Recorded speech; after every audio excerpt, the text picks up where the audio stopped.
स्वागत है आपका मैं अपने चैनल डाउटनेस लर्निंग में। आज मैं आपके लिए लेके आया हूँ फ्यूचर इंडेफिनिट टेंस। गाइस, इससे पहले की वीडियो में मैंने आपको प्रेजेंट इंडेफिनिट से लेके प्रेजेंट परफेक्ट कंटीन्यूअस तक टेंस करवाए हैं। अगर आप उन्हें देखना चाहते हैं तो ऊपर आई बटन पर क्लिक कर आप उन वीडियो को देख सकते हैं। तो आइए जरा फ्यूचर इंडेफिनिट टेंस समझते हैं।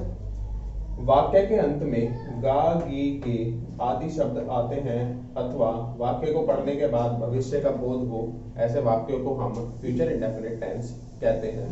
जैसे कि आप समझते होंगे कोई भी टेंस जो बोला जाए या पढ़ा जाए और उनको पढ़ने या समझने के बाद आपको लगे कि इसमें फ्यूचर की बात हो रही है और वाक्य के अंत में गा गी गे ऐसे अक्षरों का इस्तेमाल हो रहा है, तो वो आपका फ्यूचर इंडेफिनिट टेंस कहलाएगा। जैसे कि मैं बाजार जाऊंगा, रवि किताब पढ़ेगा, आज बाहर बारिश होगी, हम खेलने जाएंगे। तो आप सब में देख सकते हैं पीछे गा गी गे इस प्रकार से अक्षरों का यूज हो रहा है वाक्य के अंत में। तो इन्हें आप फ्यूचर इंडेफिनिट टेंस कह सकते हैं और वाक्य को पढ़ने से भी फ्यूचर का बोध हो रहा है, क्योंकि आप समझ सकते हैं कि जब हम बात कर रहे हैं तो बात कर रहे हैं कि एक घटना जो है वो फ्यूचर में करने वाले हैं हम, यानी ये काम हम फ्यूचर में करने वाले हैं। तो आप समझ रहे होंगे इसमें फ्यूचर का बोध हो रहा है, तो ये फ्यूचर इंडेफिनिट टेंस कहलाते हैं।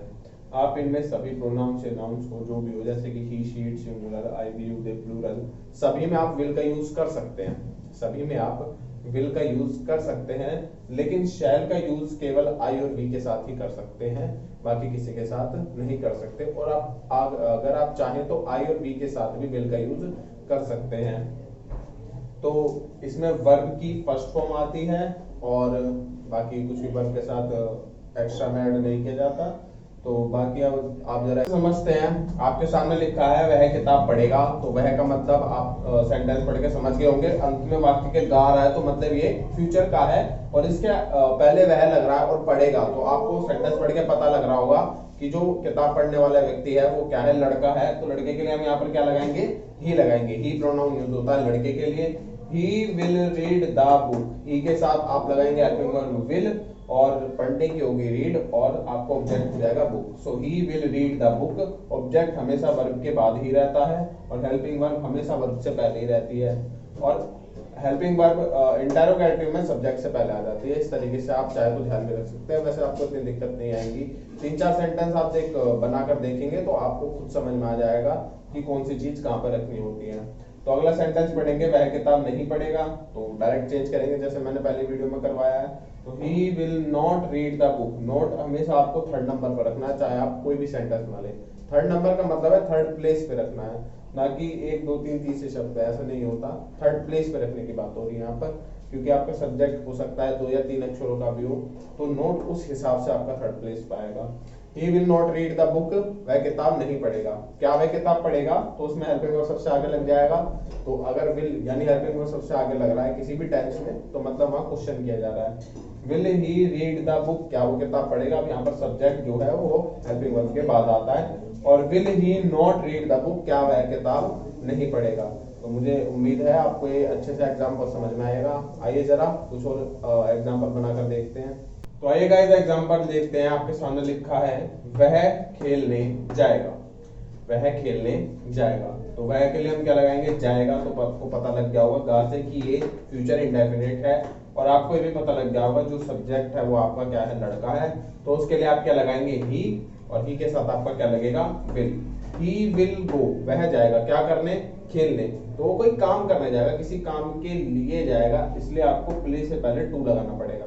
जैसे कि हम बोलूं वह खेलने जाएगा तो he will go to play, ठीक है ना। वह सोने जाएगा तो he will go to sleep, तो आपको टू लगाना पड़ेगा मेन वर्ब से पहले, बताने के लिए कि हाँ इस काम के लिए जा रहा है। तो यहाँ पे सेंस बन रहा है टू का, इसलिए यहाँ पर हमने टू लगाया है। He will go to play, क्या करने जाएगा, ही विल गो क्या करने, टू प्ले, ठीक है।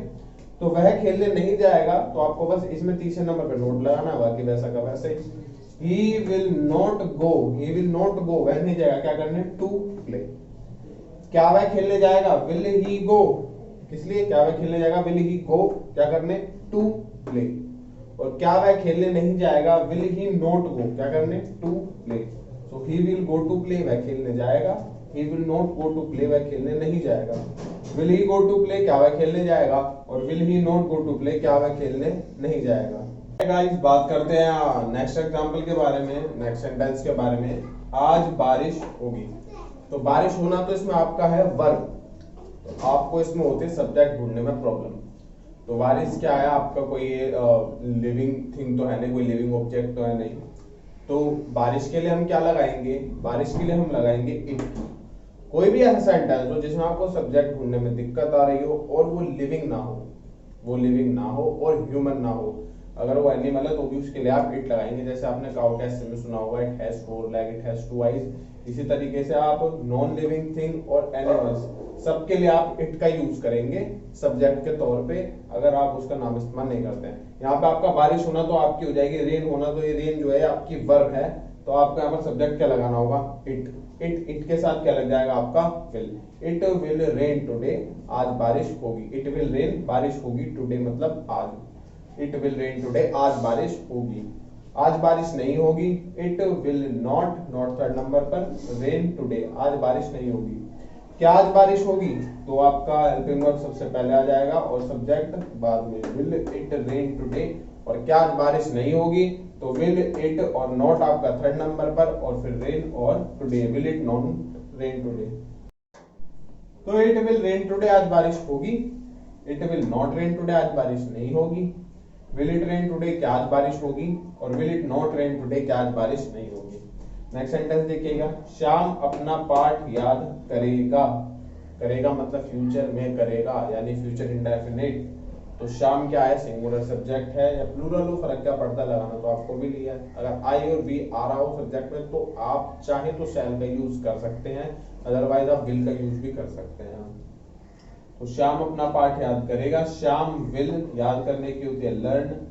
लड़का है, लड़के के अपने के लिए पोजीशन के लिए हिज लगाते हैं, और क्या याद करेगा, पाठ यानी lesson. Shyam will learn, Shyam याद करेगा क्या, अपना पाठ, his lesson. Shyam will not learn, Shyam याद नहीं करेगा, क्या याद नहीं करेगा, हिज लेसन। क्या श्याम याद करेगा, विल श्याम लर्न क्या, हिज लेसन, अपना पाठ। और क्या श्याम याद नहीं करेगा, विल श्याम नॉट लर्न अपना पाठ, his lesson. Shyam will learn his lesson, Shyam अपना पाठ याद करेगा। हम तो इस तरीके से बोलते हैं श्याम अपना पाठ याद करेगा, लेकिन इंग्लिश में पलट जाता है, श्याम विल लर्न, श्याम याद करेगा, हिज लेसन, अपना पाठ पीछे और याद करेगा यानी वर्ब आगे। तो Shyam will learn his lesson, Shyam अपना पाठ याद करेगा। Shyam will not learn his lesson, Shyam अपना पाठ याद नहीं करेगा। Will Shyam learn his lesson, क्या श्याम अपना पाठ याद करेगा।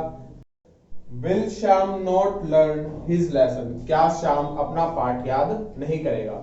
तो गाइस मुझे उम्मीद है आपको फ्यूचर इंडेफिनिट टेंस अच्छे से समझ में आए होंगे, और अगर आपका इनसे कोई जुड़ा सवाल है, आपको कोई कंफ्यूजन है, तो आप मुझे कमेंट सेक्शन में बता सकते हैं।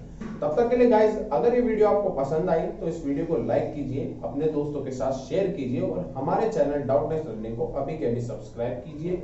स्पेशली बेल आइकन दबाना मत भूलिएगा, जिससे मैं कोई भी वीडियो अपलोड करूं तो आपके मोबाइल पर सीधा उसको नोटिफिकेशन आ सके और आप जल्द से जल्द मेरे साथ जुड़ सके। तो तब तक के लिए guys, thank you very much.